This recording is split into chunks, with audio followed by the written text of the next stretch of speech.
All right, let's get right into it. We hear about new laws all the time, right? But have you ever really thought about how they get made? The whole journey, from just a random idea to an official Republic Act? Well, it's a pretty epic and honestly, complicated process. So today, we're going to pull back that curtain and see exactly how it works. It's a great question. One day you see a proposal being debated on the news, and then what feels like the next day, boom, it's the law of the land. But what happens in that gap?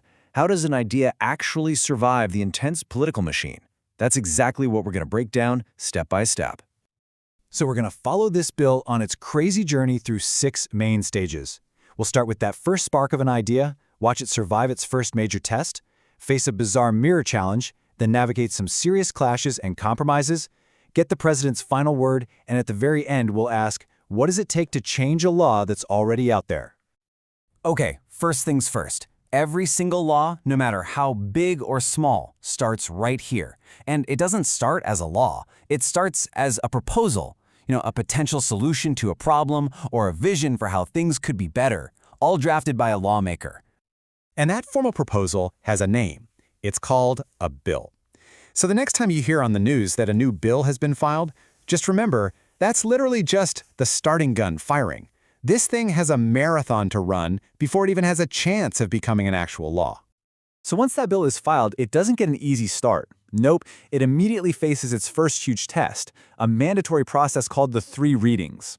This all goes down in its House of Origin, which just means if a representative filed it, the journey begins in the House of Representatives. And right away, you can see just how many ways a bill can fail. First, it gets sent to a committee of experts. If they don't give it the green light, the bill is dead. Poof, gone. But if it does survive, it moves on to the second reading for a massive debate with everyone, and then finally to a third reading for one last up or down vote. And this is where you can really see who pulls the strings. You have the speaker who runs the show, but check out the majority floor leader. This person controls the entire legislative calendar and, get this, literally decides who even gets to speak on the floor. This quote really says it all. Think about that. You could have the most brilliant, game-changing argument for your bill, but if the majority floor leader doesn't point at you and give you the floor, you can't say a word. Their power to shape the debate is just immense. So let's say our bill did it. It survived the committee, it survived the debates, it got the final votes, it passed the House of Representatives. Woohoo! Is it a law now? Not even close. Now, it has to face what I like to call the mirror challenge. You heard that right. The entire grueling process starts completely from scratch in the other chamber, in this case, the Senate.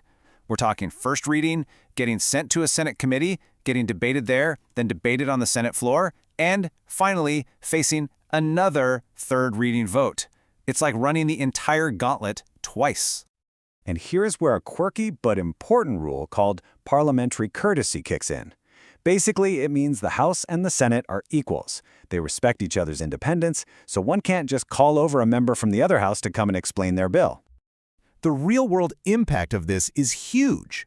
The original author, the person who knows the bill inside and out, can't formally go to the Senate and defend it. They can't answer questions during the debates, so what do? They have to rely on informal chats, on lobbying, basically on trying to convince their counterparts in the other chamber to champion the bill for them. Okay, let's fast forward. Imagine the bill, against all odds, survives both houses. Amazing. But what happens if they passed slightly different versions of it? The House version and the Senate version don't quite match. Now we've got a whole new problem to solve. And here is a perfect, simple example. Let's say the House version says schools must teach sex education, but the Senate, during its debates, changed the name to reproductive health. And that might sound like a tiny, insignificant change, but legally, they're 2 different things. They have to be reconciled. And the solution for this is the Bicameral Conference Committee, or as people in the know call it, the BICAM. This is a special group with members from both the House and the Senate, and they have one job and one job only: hash out the differences and create one single, unified bill that everyone can finally agree on.